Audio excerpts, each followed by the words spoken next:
titre, c'est comment pouvons-nous prier pour un miracle? Il y a 34 miracles dans les évangiles et bien d'autres de la Genèse à l'Apocalypse. Et chaque grand miracle dans la Bible a commencé par une impossibilité. Une situation impossible que quelqu'un ne peut pas surmonter et affronter seul par lui-même. Donc la question du jour ce matin est la suivante: avons-nous besoin de miracles? Est-ce que vous avez besoin de miracles? Jérémie écrit dans Jérémie au chapitre 32, verset 17, « Ô Seigneur éternel, voici tu as fait les cieux et la terre par ta grande puissance et par ta bras étendue, rien n'est étonnant de ta part. » Rien n'est trop difficile pour Dieu, absolument rien. Est-ce que vous le croyez aujourd'hui? Jérémie a également dit dans Jérémie au chapitre 32, verset 27, « Voici, je suis l'Éternel, le Dieu de toute chair. Y a-t-il rien qui soit étonnant de ma part? » Donc Dieu nous demande de remplacer nos impossibilités par le mot rien. En ce qui concerne nos difficultés, Dieu nous pose la question: est-ce que votre santé, est-ce que votre peur, votre dépression, votre situation financière est trop difficile pour moi? Et la réponse implicite est absolument pas. Parce que Dieu dit: rien n'est trop difficile pour moi. Amen. Normalement, on dit Amen. Ça, Amen.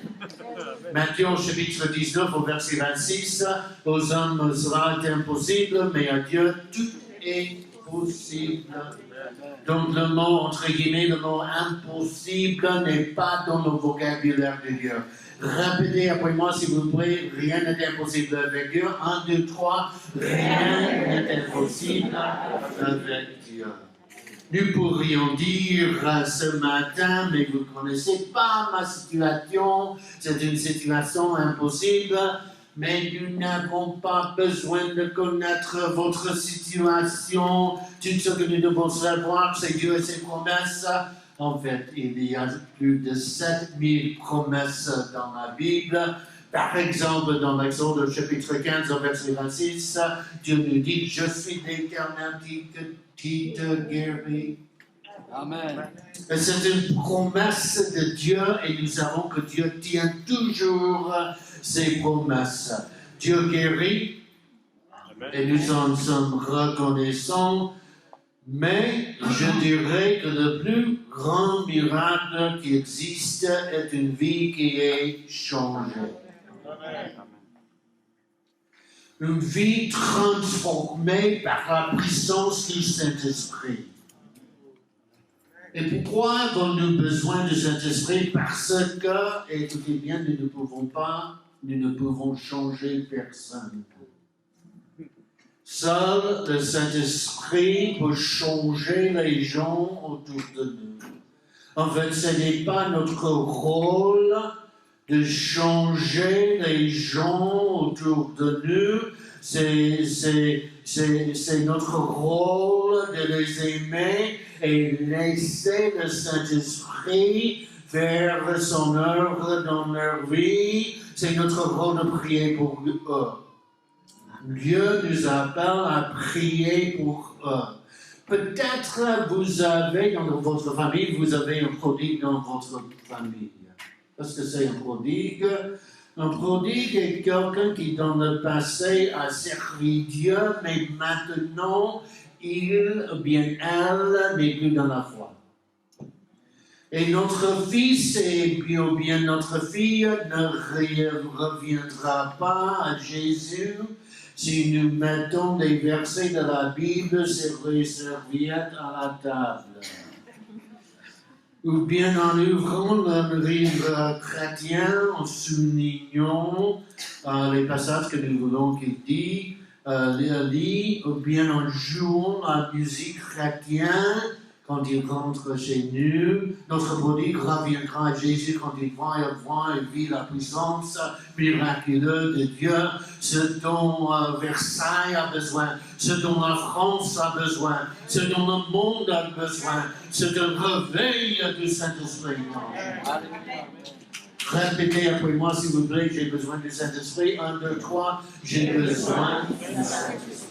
Zacharie au chapitre 4, au verset 6, ce n'est ni par la puissance, ni par la force, mais c'est par mon esprit, dit l'Éternel des armées. Amen. Nous devons mettre nos prodigues entre les mains de Dieu. Vous dites, ils sont allés trop loin du Seigneur pour être sauvés. Maintenant, ils ne reviendront jamais à Dieu. Ce sont des mensonges de notre ennemi Satan. Ils pourraient être perdus pour nous, mais ils ne le sont pas pour Dieu. Pendant les années 80, comme Xavier avait mentionné, on était ensemble dans une église dans le 15e. Lui et Monique étaient plus jeunes. Xavier était plus mince. Et moi aussi. Et Debbie et moi étaient là. Je vous présente ma femme Debbie, s'il vous plaît.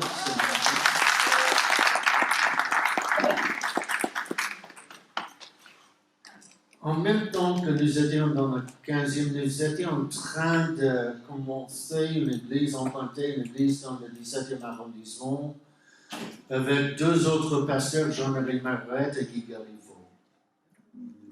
Et puis, nous avons commencé nos réunions à l'Hôtel Pierre, près de l'Arc de Triomphe. Et au début, dans plusieurs de nos réunions, il n'y avait que Debbie et moi. Et petit à petit, les gens ont commencé à venir, à arriver dans notre nouvelle église. Nous avons aidé des drogués dans la rue, des prostituées. Et des gens comme Jackie sont venus à Christ. Jackie était un travesti qui s'est déguisé, habillé en femme dans les spectacles de Paris, comme Julie Garland et Marilyn Monroe. Il était bien connu, très connu dans les boîtes de nuit parisiennes pendant ce temps. Et Jackie avait la maladie SIDA. Vous vous souvenez du début de la maladie SIDA pendant les années 80? Jackie s'est converti, il est venu à Christ, il s'est fait baptiser dans l'eau, baptisé dans le Saint-Esprit. Dieu a fait un excellent travail dans sa vie. Dieu a changé sa vie. Pourquoi? Grâce au Saint-Esprit. Amen. Et pendant ce temps, dans l'une de mes premières prédications, j'ai prêché sur le sujet de David et Goliath et j'essaie de dire que Jésus est notre champion. Est-ce que vous savez que Jésus est notre champion? Et au lieu de prêcher que Jésus était notre champion, j'ai prêché pendant 30 minutes en disant que Jésus était notre champignon. Et tout le monde était gentil avec moi. Et voici ce qui s'est passé à la fin de la prédication. J'ai lancé un appel à ceux qui ne connaissaient pas de Christ Jésus. Et il y avait des gens qui ont accepté Jésus dans leur cœur comme sauveur personnel. Pourquoi? Grâce à la puissance et l'onction du Saint-Esprit. Encore, nous ne pouvons sauver personne, sur le Saint-Esprit pour amener les gens à se repentir à Jésus. Et Dieu désire que nous prions, mais il souhaite également que nous prions avec puissance et autorité. Dans Luc au chapitre 9, au verset 1, Jésus ayant assemblé les 12, leur donna force et pouvoir sur toutes les démons avec la puissance de guérir les maladies. Il les envoya prêcher le royaume de Dieu et guérir les malades. Donc, lorsque nous prions pour un miracle, nous devons prier avec autorité et puissance que Dieu nous donne. Les Actes au chapitre 8 au verset 1 nous dit « Mais vous recevrez une puissance, le Saint-Esprit survenant sur vous, et vous serez mes témoins à Jérusalem, à Versailles, dans toute la Judée, en France, dans la Samarie, en Europe, et jusqu'aux extrémités de la terre. » Amen. Mais maintenant, et suivez-moi, mes frères et mes sœurs ici à Versailles, il y a une différence entre le pouvoir de Dieu et l'autorité qu'il nous donne. Le pouvoir est la capacité et la force d'accomplir une tâche donnée, et nous sommes très reconnaissants de la puissance de Dieu et sa force. Mais l'autorité, écoutez bien, c'est le droit d'utiliser le pouvoir de Dieu. Nous pouvons recevoir le pouvoir de Dieu, mais nous ne pouvons pas utiliser le pouvoir de Dieu d'une manière significative sans agir dans l'autorité qu'il nous donne, nous a donnée. Vous me suivez? Par exemple, un policier se tiendra au milieu d'une intersection et lèvera la main pour que nous nous arrêtions pendant que nous conduisons et nous nous arrêtons, ou bien espérons-nous nous arrêter, mais nous ne nous arrêtons pas parce que le policier a la force physique pour nous arrêter, mais parce qu'il a reçu un badge, un uniforme de la part d'une autorité supérieure, et comme chrétiens, comme croyants, surtout comme croyants pentecôtistes, nous avons un badge, un uniforme qui nous ont été donnés par une autorité beaucoup plus haut que le gouvernement de la France. Nous avons un badge, un uniforme qui nous ont été donnés par Dieu. Répétez après moi, Jésus est en moi. Jésus a toute autorité.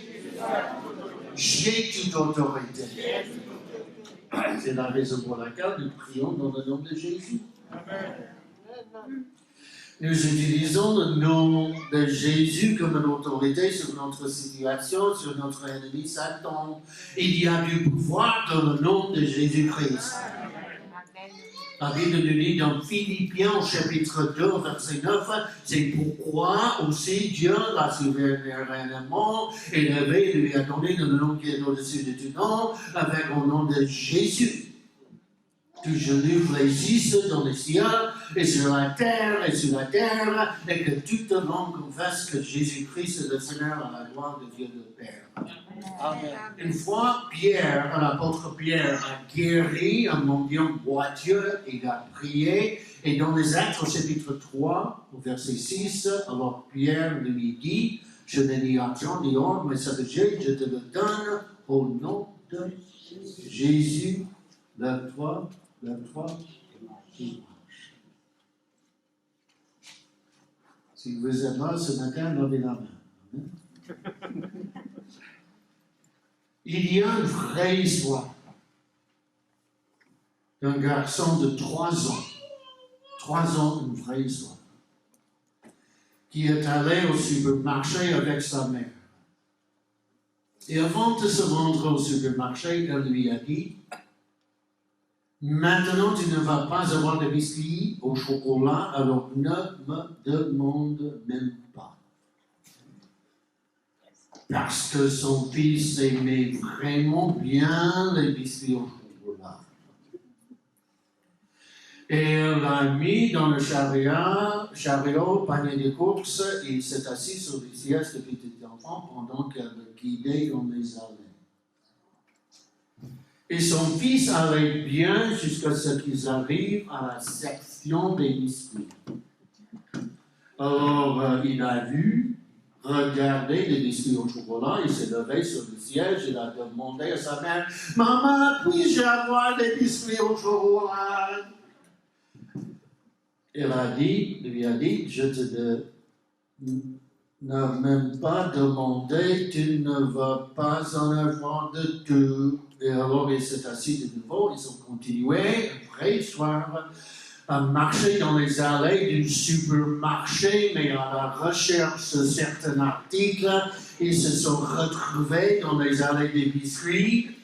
Et alors le garçon a demandé, maman, est-ce que je peux avoir des biscuits au chocolat?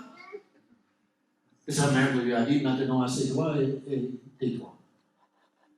Et enfin, ils se sont approchés de la fille des caisses. Est-ce que je vous ai dit que c'est une vraie histoire? C'est une vraie histoire. Et le petit garçon sent que cela peut être sa dernière chance. Et alors, juste avant de se rendre à la file d'attente de caisse, il s'est levé sur le siège du panier de course pour enfant.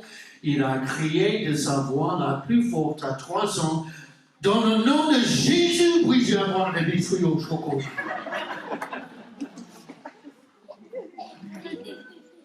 Et tout le monde autour de lui a commencé à rire, et certains ont même applaudi, et grâce à la générosité des autres acheteurs, le petit garçon et sa mère sont partis avec 23 boîtes de biscuits au chocolat. Donc, répétez après moi, il y a du pouvoir dans le nom de Jésus-Christ. Il y a du pouvoir dans le nom de Jésus-Christ. Parce que Jésus est le Tout-Puissant. Il est l'alpha et l'oméga. Il est le roi du Seigneur. Quelqu'un dit Amen. Il est le pain de la vie. Il est notre salut. Quelqu'un nous le Seigneur ce matin. Il est le Christ, le Créateur, le libérateur, le premier, le dernier, le roi de Dieu.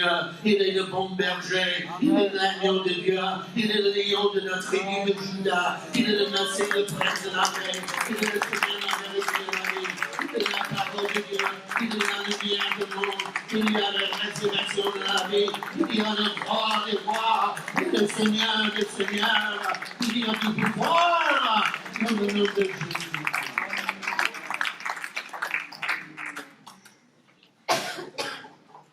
Amen.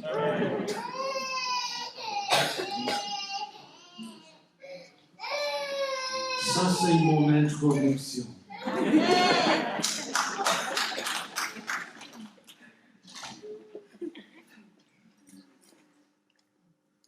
On va passer la parole de Dieu maintenant. Luc au chapitre 18.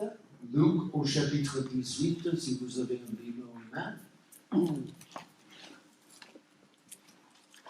Comment pouvons-nous prier pour un miracle?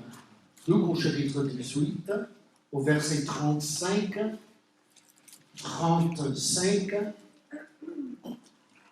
comme Jésus approchait de Jéricho. Un aveugle est assis au bord du chemin en mendiant. Entendant la foule passer, il demanda ce qui c'était. Pourquoi il a demandé? Parce qu'il était aveugle. Et on lui dit, c'est Jésus de Nazareth qui passe. Il a crié à Jésus, fils de David, aie pitié de moi.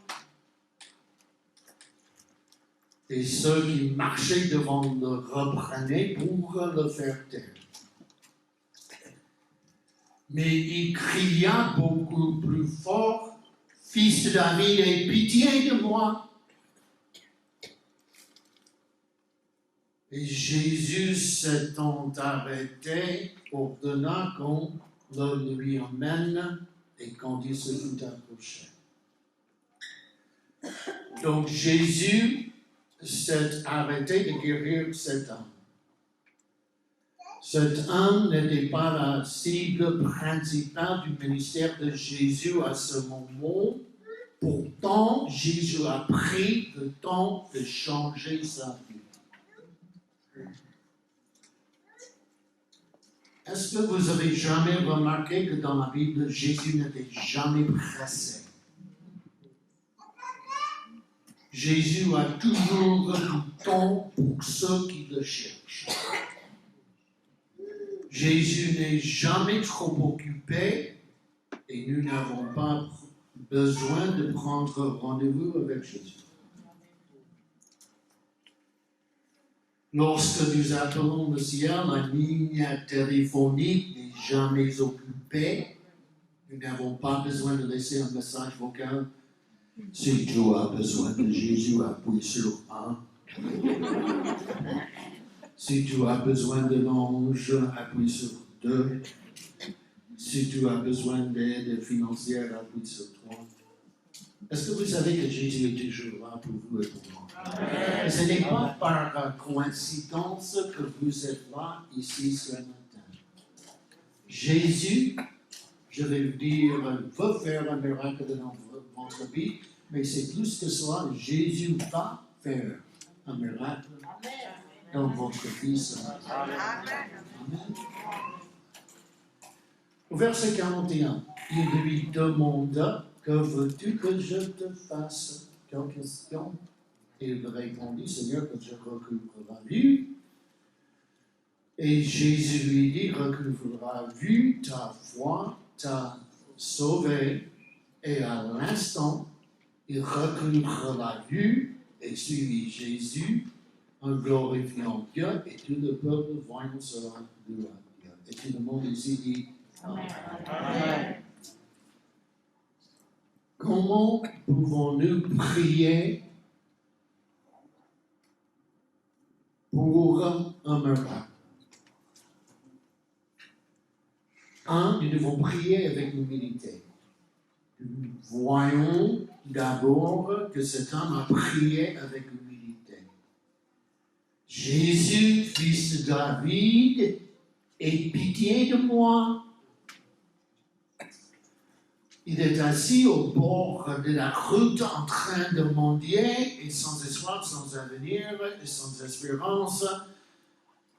Et je vous dis ce matin, et heureusement, lorsque Dieu est tout ce que nous avons, Dieu est tout ce dont nous avons besoin. Amen. 2. Nous devons prier immédiatement.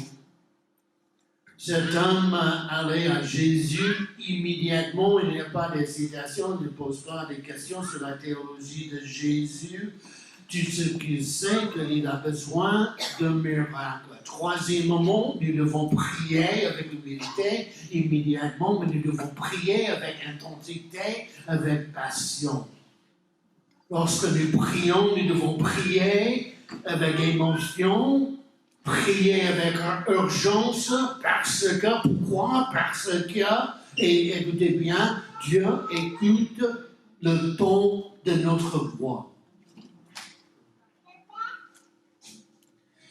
Mais vous dites, Dieu peut-il entendre nos demandes lorsque nous prions calmement et dans notre esprit en chuchotant une prière? Absolument.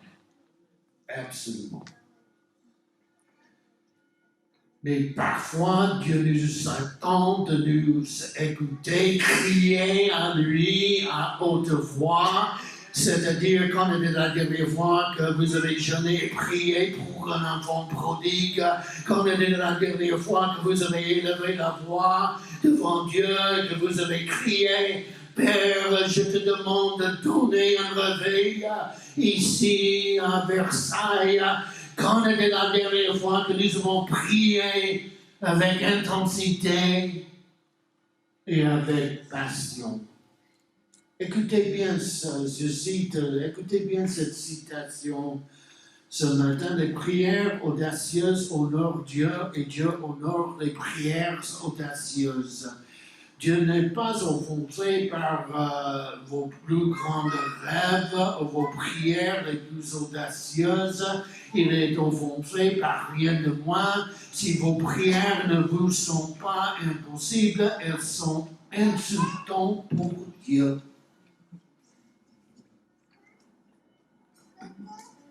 Si nous allons rêver pour l'Église ici à Versailles, nous devons avoir des grands rêve, n'est-ce pas? Amen. Vous êtes d'accord ici ce matin? Dites Amen. Amen. Jérémie au chapitre 29, au verset 13, Dieu dit, vous me trouverez quand vous me chercherez de tout votre cœur. Quatrièmement, nous devons prier avec persistance. Au verset 39, les gens du devant de Grenère lui dirent de ce terme, j'aime bien cela. Mais il cria encore plus fort, fils de David, aie pitié de moi j'aime cet homme, il est déterminé, la Bible dit, il a crié encore beaucoup plus fort, je veux un miracle, il était passionné, il était persistant, et sommes-nous persistants dans la prière pour nos besoins pour un miracle?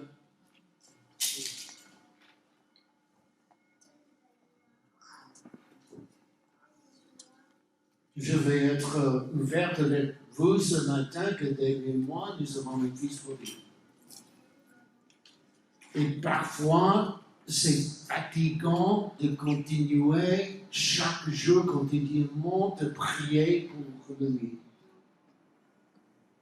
Mais Dieu nous appelle d'être persistants. Amen. Amen. Amen. Dans nos prières. Il y a 6 ans, j'ai prêché dans l'État d'Illinois aux États-Unis et juste avant que je ne prêche, le pasteur s'est levé pour me présenter. Et juste avant de me présenter à l'église, le pasteur a dit que son père était en train de se faire baptiser dans l'eau le jour même dans l'État de Missouri. Son père était venu à Christ 3 jours auparavant. Mais voici ce qui est important, le pasteur avait prié plus de 53 ans pour son père de venir à Jésus.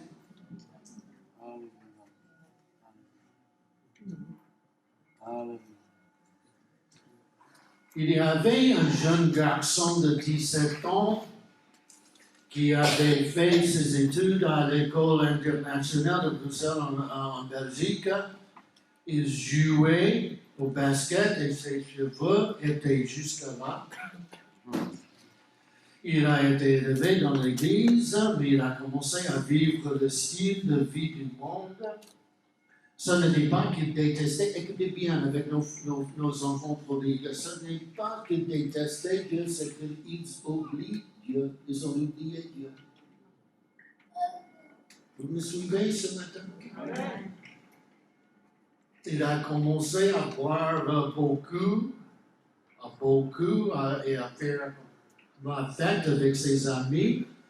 Et en 1974, il est allé en Espagne avec 2 autres jeunes hommes pour célébrer le fait qu'il était diplômé. Il a réussi son bac. Il était en Espagne pour faire la fête. Et pour une raison quelconque, et nous savions que c'était le Saint-Esprit plus tard, il avait emballé dans ses bagages un livre intitulé La paix avec Dieu par Billy Graham. Et au cours de ce voyage et de la seul à une plage du nord de l'Espagne, il a lu ce livre. Et en lisant ce livre, il a été touché par le Saint-Esprit, il s'est engagé, renouvelé sa vie à Christ, il a été appelé au ministère. Et quand j'ai lu ce livre, ce jour-là, oui, c'est mon témoignage. Quand j'ai lu ce livre ce jour-là, j'ai senti la présence de Dieu dans ma vie. Et pourquoi suis-je revenu à Dieu? Je me souviens que je suis rentré ivre chez nous à 2 heures du matin. Et à 6 heures du matin, je me réveillais en entendant mon père prier. Et la plupart du temps, je l'entendais prier pour moi, jour après jour, après jour, après jour. Amen. Colossiens au chapitre 4, verset 2, ne vous fatiguez pas dans la prière, continuez comme cela, surveillez les réponses de Dieu. Quelqu'un dit Amen ce matin. Cinquième moment, soyons précis au verset 40. Jésus s'étant arrêté, ordonnant qu'on lui amène, et quand il se fut approché, il lui demanda, que veux-tu que je te fasse? Quelle question? Pourquoi Jésus a-t-il posé la question, qu'est-ce que tu veux vraiment que je fasse pour toi? Pensons-nous que Jésus ne pouvait pas voir que cet homme était aveugle? Ne pensons-nous pas que Jésus savait déjà que cet homme voulait qu'il fasse pour lui? Bien sûr, il le sait. Pourquoi dirait Jésus, que veux-tu que je fasse pour toi?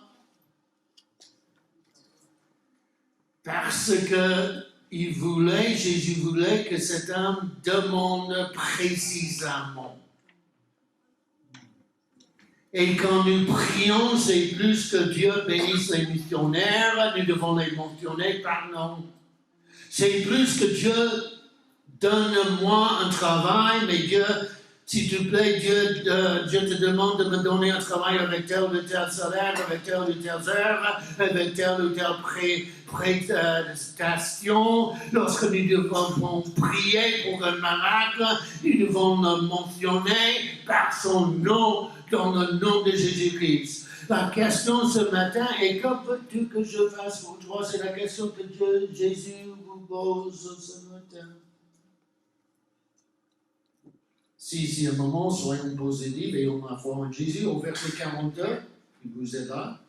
Jésus dit à cet aveugle: regarde, ta foi t'a sauvé. Amen.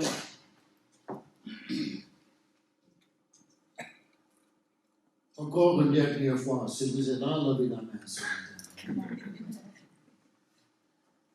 Vous dites: je n'ai pas beaucoup de foi. Nous utilisons la foi que nous avons. Il ne faut pas beaucoup de foi pour voir Dieu répondre. Un peu de foi en un grand Dieu ou bien une grande réponse, ce n'est pas la taille de notre foi, c'est la taille de notre Dieu. La petite foi en un grand Dieu ou bien une grande réponse. Par exemple, une fois un homme s'est approché de Jésus avec son fils qui souffrait physiquement à cause de la possession démoniaque dans Marc au chapitre 9. Et le père a crié: Jésus, j'ai besoin que mon fils soit guéri. Et Jésus a dit: crois-tu que je puisse le guérir? Il a dit cela: Seigneur, je veux croire, aide-moi avec mon incrédulité. Et Jésus a dit: c'est assez bon, il a guéri. Il a guéri. Aide-moi avec mon incrédulité ce matin, le 4 juillet. Marc au chapitre 11, au verset 24, tout ce que vous demanderez dans la prière, croyez que vous le recevrez et que ce sera le vôtre. Amen. Et finalement, nous devons remercier Dieu à l'avance. D'avance. Au verset 43. Et à l'instant, il recouvre la vue et suivit Jésus en glorifiant Dieu. Tout le peuple, voyant cela, loua Dieu. Et c'était tout à fait juste et propre de louer le Seigneur après qu'il a répondu à un de nos prières, un de nos demandes. Cet homme a suivi Jésus, a rendu grâce à Dieu. Nous suivons Jésus et nous rendons grâce à Dieu, mais nous devons aussi remercier Dieu à l'avance, comme on voit avec les enfants d'Israël qui marchaient, vous vous souvenez de l'histoire, qui marchaient autour des murs de Jéricho en remerciant le Seigneur que les murs étaient déjà tombés dans le nom de Dieu. Amen. Je vais vous donner un verset qui va changer votre vie de prière. Amen. Vous êtes prêts? Amen. Philippiens au chapitre 4 au verset 6. Dans toutes vos prières, demandez à Dieu ce dont vous avez besoin, demandez-le lui, toujours d'un cœur reconnaissant.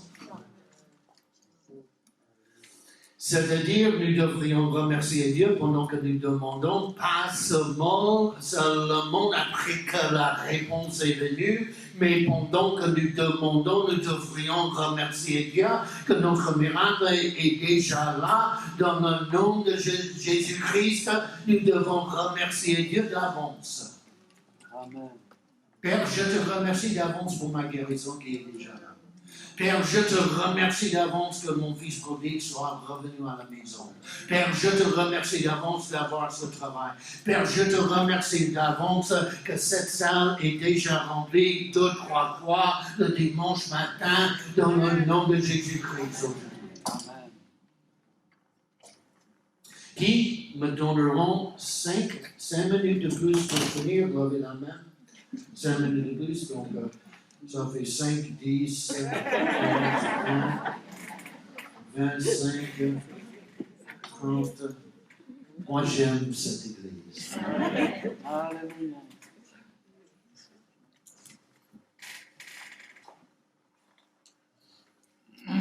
Pour finir, terminer. En 1986, nous étions à Nice pour des vacances.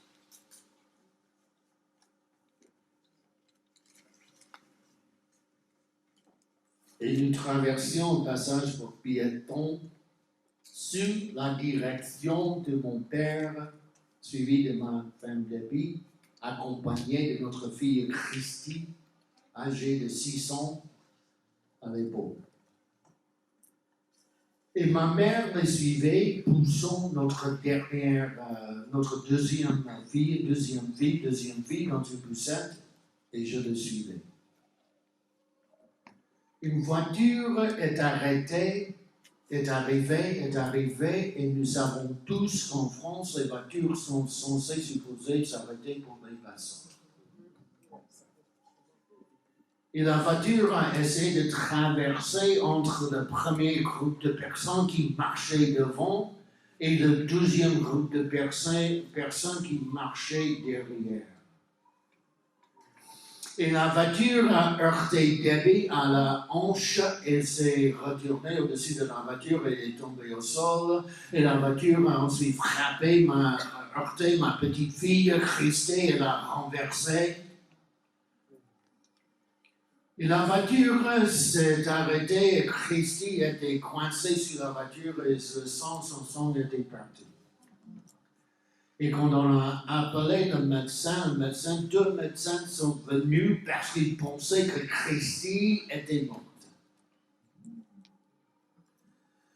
Ils l'ont emmenée à l'hôpital et nous avons commencé à prier. Ne voudriez-vous pas commencer à prier? Et nous avons commencé à prier avec humilité immédiatement, avec patience, urgence, avec persistance. Nous avons remercié Dieu d'avance pour sa guérison. Et à cause du temps, laissez-moi vous dire que 3 jours plus tard, Christine, notre petite fille, notre fille, est sortie de cet hôpital totalement guérie dans le nom de Jésus.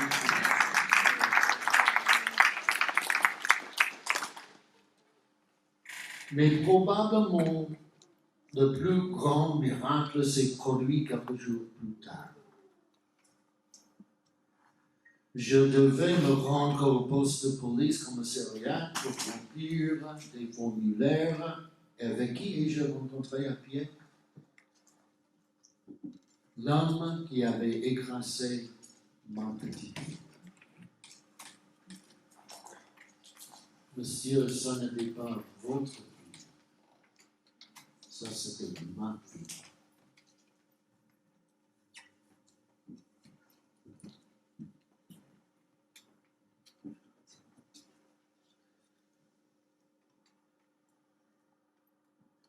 Que devais-je faire?